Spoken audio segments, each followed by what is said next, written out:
If you want to enable or disable always on display on your OnePlus 13 5G, first of all, open up your settings. After that, we're gonna scroll down to our wallpaper and style section. Here, we gotta find our always on display section. There it is. So to activate it, simply tap on the switch.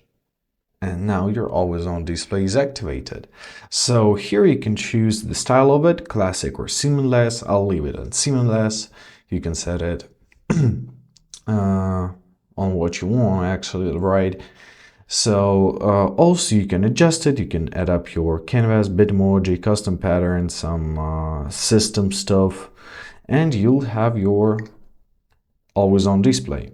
To turn it off, once again, tap on the switch, and now as you see, we don't have anything.